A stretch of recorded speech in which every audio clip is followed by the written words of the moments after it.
No motorcycle fanatic will be able to ride every single model there is on the market, or even visit every single circuit, or perhaps even just ride down every single road. However, there is a way for riders to get near their objectives, all thanks to the numerous motovloggers on YouTube who broadcast their rides every single day. But what if you were to become a motovlogger yourself? Hi guys, my name's Safi Sprocket and welcome back to another episode of Safi Sprocket. And today we're going to be talking about how you can become just as savvy as the professional motovloggers. So stay tuned because it's all about getting the techniques right. Now, before we go jumping straight into the content, I do want to let you guys know that this week's episode is sponsored by AMD processors. Now, if you've been following my journey online for a while, you'll know that recently I lost a camera in Ireland and I was devastated. Not just because I lost a camera, but because I lost the data that was contained on that camera. So someone's loaned me their electric bike to try and find it, and I don't think I can find it. Fortunately for me, AMD kindly reached out and we had a discussion about what kind of laptop I could use on the road that would allow me to edit the footage that I'm producing and also to help keep my data secure. However, we will be discussing that later on in the video. So first, let's jump straight to the content. Now, motovlogging keeps us entertained for hours. Whether you want to learn a specific skill from one individual or whether you want to follow another one's journey and take in the breathtaking sights. Now, motovlogging is a really fun route to express your love of motorcycles. However, becoming a motovlogger is actually a lot of hard work. Now, before we jump straight into the technicalities of motovlogging and what it entails, I do just want to kindly explain for people who might be a little bit confused what exactly motovlogging is.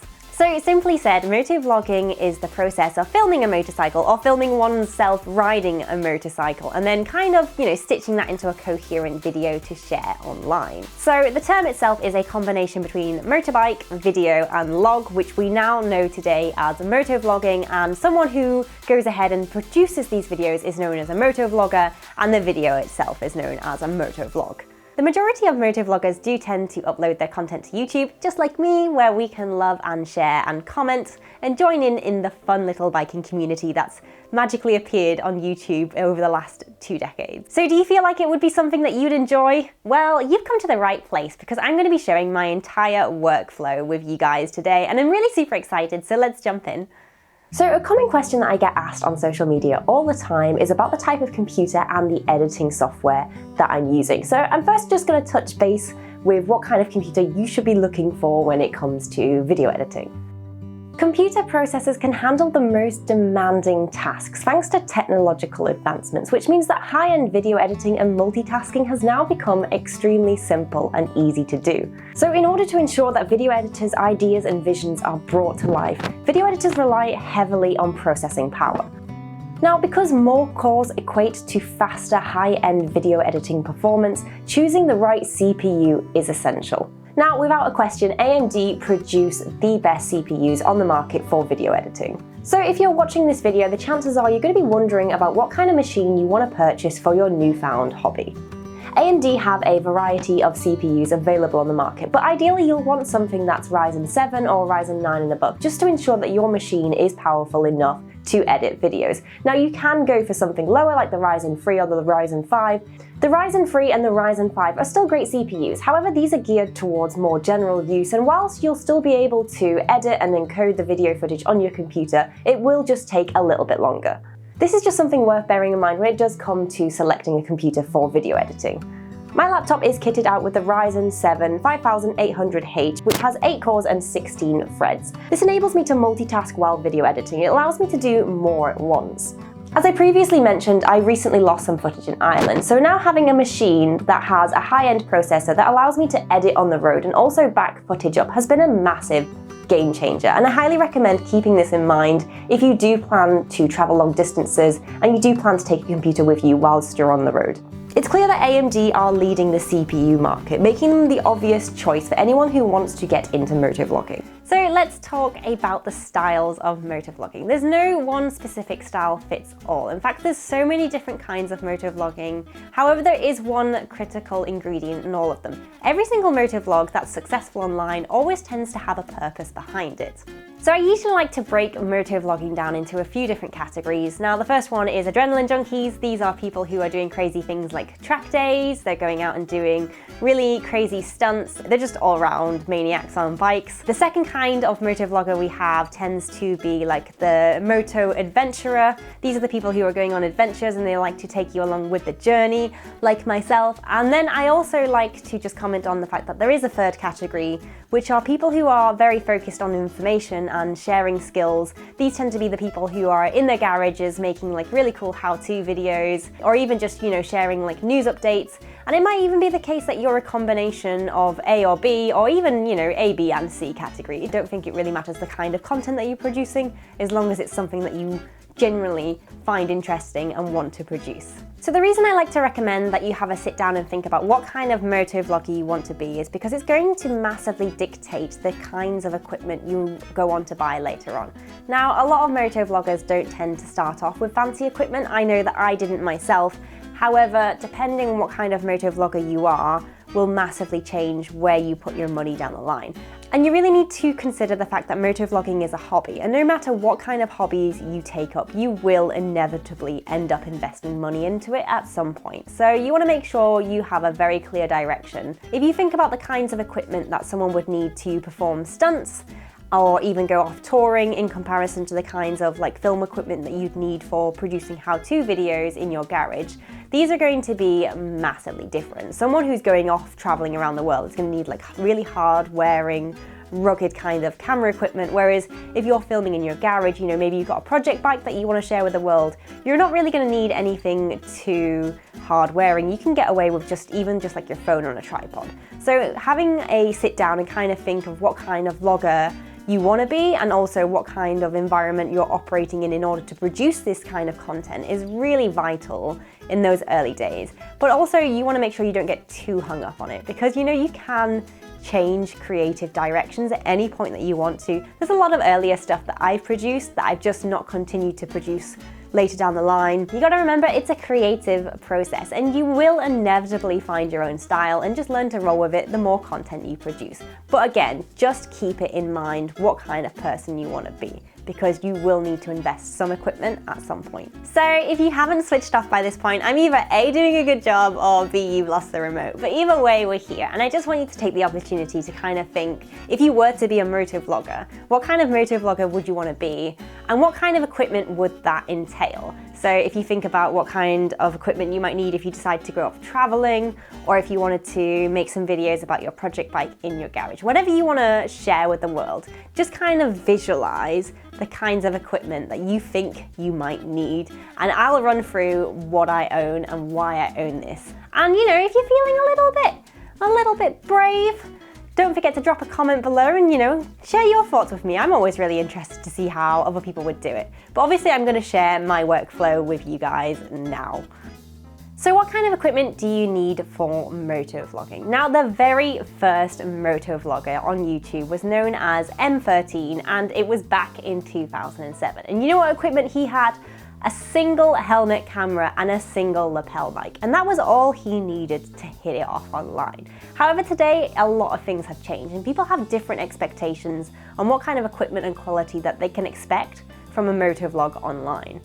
Now, I do just want to say a little word of caution. All of the most expensive camera gear in the world will not make your content captivating. So if you don't have a lot of money and you want to become a motovlogger, and you're probably feeling a little deflated because you look at some of the content that people produce, I want you to scroll back to some of their most earliest videos, and sometimes it's the case that big YouTubers hide them, but I want you to go back and look at the content that people started off producing, because 9 times out of 10, people don't start off with fancy camera equipment. They produce good quality content with fantastic storylines, and they upgrade their equipment as they become successful. If your next question is, but how do I create a captivating storyline? Gold star for you, because you've been paying attention. Now, it all comes down to a variety of different techniques which you can deploy depending on the equipment that you have, but let's jump straight into a few right now. So the first piece of equipment is going to be the most recognizable. We all know it, we all love, hate it. It is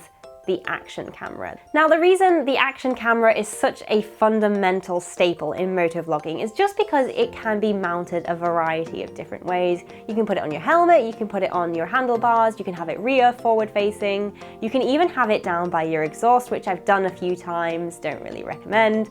Or if you're an idiot like me, you can also glue it to your top box and then inevitably lose it. Don't do that one, that's a massive regret of mine. Now, the vast majority of people will recommend a GoPro 7 and up just because of the built-in features like the stabilization and hypersmooth. It will help to create that crisp, smooth quality content. I personally have been rocking the GoPro 5 for the last 16 months. This was the first thing that I purchased when I knew that I wanted to be a motovlogger, and I bought it secondhand on Facebook for £75. I did briefly have a more expensive GoPro on my bike as well, which I used for 2 trips until I lost it, and now I'm back to the trusty GoPro 5. One of the main benefits for storytelling techniques when it does come to action cameras is that the fact that they are shaky and they are a little bit lower quality means that you have a higher sense of authenticity when it does come to producing a storyline. So for example, if we take a look at some of the content I filmed when I went to Anglesey, when I was climbing up the rock faces, this was a deliberate technique that I deployed. So the rock faces were obviously very sharp and they were very jagged, and the fact that the camera footage was shaky and I was using a GoPro to film. But a camera with stabilization wouldn't have given you the same kind of sensation of being with me in the moment as my action camera did. And this is one of my favorite techniques, is that if I am going to do something a little more dangerous or a little bit off the beaten track, I will tend to opt for my GoPro just to give that sense of being in the moment and that kind of fear factor. So the second camera which I started to use for my channel, which I can't show you because I am actually using it as a prompt, was just my mobile phone. Phones are fantastic, you already own them, you don't need to invest any more money in them. So when it came to starting my channel, I literally just used a cheap action camera and a mobile phone to film my vlogs. And that was it. I didn't invest in any more equipment until later on, about 12 months down the line, that was all I used. Mobile phones are a really good way for filming talking segments for your motovlog. Earlier on, when I first started vlogging, I bought a really cheap handheld tripod. It was about this big, I'll drop a link in the description. And quite often I would just prop my phone up on this little tripod and I would film outside. Sometimes I'd prop it on like a wall, sometimes I'd prop it on my motorcycle, and I would film these talking segments wherever I was, just, you know, giving a discussion about what I was doing. And it was a really good, affordable, cheap way to produce content that didn't require any extra money. Now, the benefit of using a mobile phone over an action camera when it comes to the talking segments is just that I personally don't like fisheyes for talking segments, and also the built-in camera in your phone will be a lot better than the GoPro, especially if you buy a cheap GoPro. So you do want to chop and change between the two. The last kind of camera that I'm going to be touching base on is your fancy SLRs with your interchangeable lenses. These are a fantastic storytelling device, and the reason that they are so good for creating engaging content is because it gives you the ability to control the entire environment. So the fact that I can blur out the background behind me and keep myself in focus creates this kind of atmosphere where you're instantly drawn to listening to what I have to say. That's a deliberate technique that I use when I feel like I need to discuss something or I have something important to say. It's all about making myself a primary focus, and although there's not anything particularly interesting going on behind me, it means that your attention is always drawn to me, and in turn, you know, you do give me that extra sense of attention that I so dearly crave. So obviously the major benefit to using an SLR is the amazing crisp quality footage it produces. Downsides is the fact that we are vlogging about an extreme sport where things are going to get broken, lost, trashed, run over, waterlogged, snapped in half, stood on, just anything you can imagine happens. I've even had it once where my lunch has exploded over my camera equipment. My action camera did not care about. My Canon SLR was not impressed. So I'm currently filming on the Panasonic GH5. However, my ordinary SLR that I use on the road is a Canon 600D.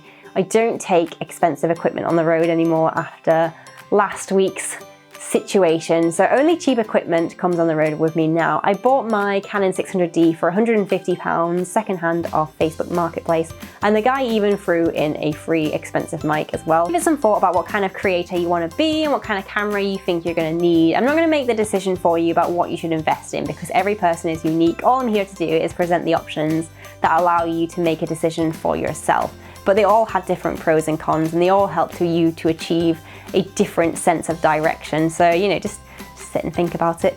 But for now, we're going to move on to the next topic, which is audio quality when it comes to your videos. So let's jump in. Now, have you ever gone to open up a video on YouTube and the quality's looked fantastic? Maybe you've seen a little bit of a preview, and it's the case you turn the sound up and suddenly it is just the worst noise in the world. It's so bad that you inevitably turn the video off. And this is because no matter how good your video quality is, bad sound will drive people insane. Now, this is a particularly huge issue when you're motovlogging because the sound of motorbikes are not quiet, they're extremely loud, and you have to kind of balance this ability to produce amazing audio without kind of stifling the natural noise of a bike. But there are certain ways to do this, so we're going to jump into it right now. So the most popular type of microphone for motovloggers is the Lapel, and often it comes with a dead cat. These are basically a wired microphone that you can stuff up into your helmet, and it allows you to record your thoughts and opinions and all your different kind of crazy ideas that's going around in your head whilst you're riding your motorcycle. Now, I personally don't use Lapel on the road because I don't really want to take my attention away from the road, and the fact that I am making videos is sequential to the riding. It's not the primary purpose of the riding, and for me, my own personal safety is always going to triumph the content creation process, so that's why I personally will not use a Lapel on the road. I also have some really tiny mobile phone shotgun mics as well, which plug directly into my mobile phone. They only cost £35 a piece as well, so they're incredibly cheap and affordable and very entry-level friendly as well. So if you do want to film some talking segments on your mobile phone and you don't want to drop some money on some wireless lapels, you can just buy a mini shotgun as well. The microphone that I use the most to this day is my desktop mic, and that's obviously because I do a lot of voiceover work, especially for my travel vlogs. However, in the beginning, I actually just used my lapel that I'm using right now, and I would plug it into my camera, press record, remove the audio from the video footage, and then just use that as voiceover. As time went on and I obviously got better at video production, I did inevitably invest in a proper desktop mic, but in the beginning I just used what I had, which was just a cheap lapel. My name's Sophie Sprockets. I like to collect microphones. Now on to our next piece of equipment, which is the tripod. Tripods are amazing storytelling devices because they have the ability to adjust the angle of the camera. Now, if you want in kind of like a powerful shot, you can have the tripod set down low. If you want kind of like a vulnerable, oh my god, this is a dangerous situation, you can set the tripod up high.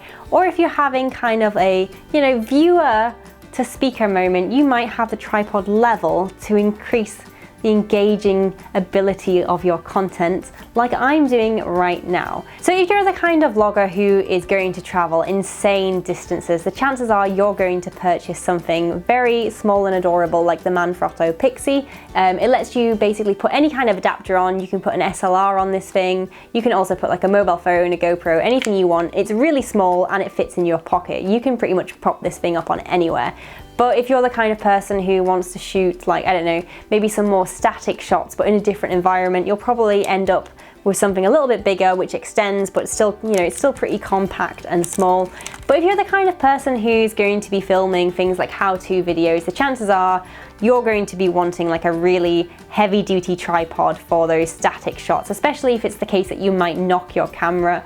A really strong, robust tripod is a really good investment because it's cheaper to buy a strong, robust tripod than it is to buy a new camera. So do keep that in mind when it comes to purchasing a tripod. Now, having a nice camera to record YouTube videos is fantastic. However, one of my favorite engaging storytelling devices is going to be my drone.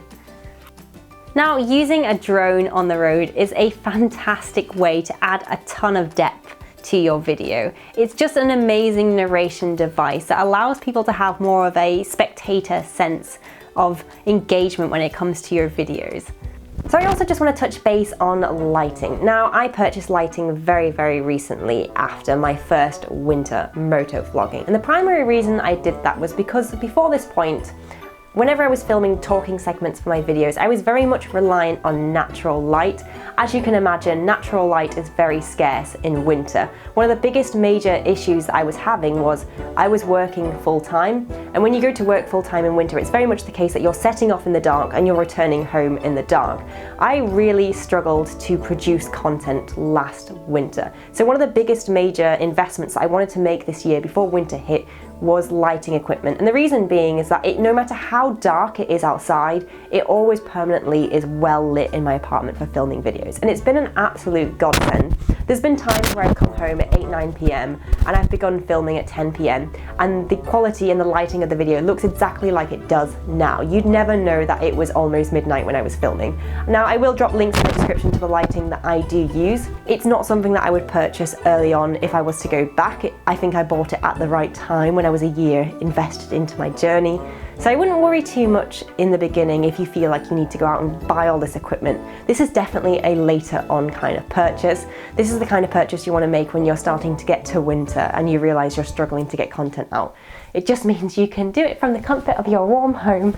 So onto backdrops. Now, as you can see, backdrops has been something that I've been experimenting with greatly over the last 16 months, and I have a variety of different backdrops that I use. I've recently really been enjoying producing these informational videos, and I've been leaning towards new and different interesting backdrops. My main backdrop that I use at the moment is just MDF board, which has a variety of accessories stuck to it, as you can see. However, I also do have things like green screens for creating adverts.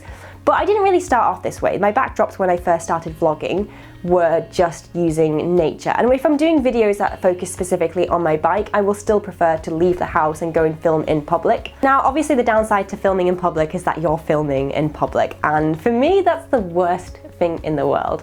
As extroverted as I come across on camera, I'm still incredibly shy when it comes to filming in front of people. And usually when I'm outside filming with my motorbike, if someone walks across and hears me talking, I get very embarrassed very easily.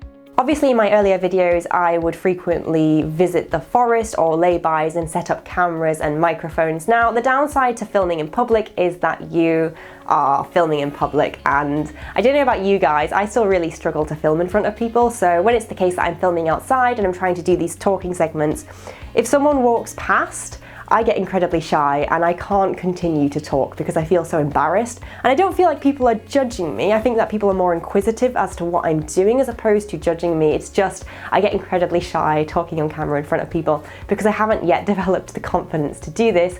Now, this is one of the main reasons I started building backdrops in my house, so that I would have a space where I could confidently talk to the camera and not feel self-conscious. And it's made a huge difference to my videos. Now, before I log off, I just want to impart 2 pieces of advice I wish that I had before I started motovlogging, and that is advice number 1, do not let money be a financial barrier to being a motovlogger. If you cannot afford the best equipment on the market, don't worry about it. When you go back and look at some of the most famous motovloggers on YouTube and you look at their earlier content, more often than not, it was really rubbish, if they haven't already hidden it by this point. And if you look at some of my earlier content too, you'll notice that it's blurry, it's out of focus, the audio is terrible, but the content was still really good. So just bear this in mind, that no one who's ever been successful has started off perfect. It's always been about the journey.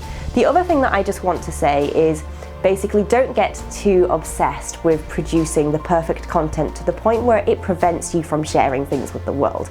If you want to share a video, but you always constantly feel like there's issues with it, it's just not good enough, the best piece of advice that I can tell you is just throw it out there anyway, even if it's not perfectly polished, because when you start to share the content with the world, you'll realize that no one else seems to ever notice the same mistakes that you do. And it's often the case as well that people notice mistakes that you'd have never have noticed. So if you're constantly chasing perfection, you will never produce anything whatsoever. So just put yourself out there, mistakes and all, and just enjoy the process. So all that's left to say is a big major thank you to you guys for watching my content at home, and I hope that some of you have been inspired to make your own YouTube channels and also just express your love of motorbikes alongside with me. I'd be really excited to see if anyone gets the encouragement to start their own channel and to see how that progresses. So if you do go ahead to start your own channel, drop a link in the description below and I'll be sure to subscribe.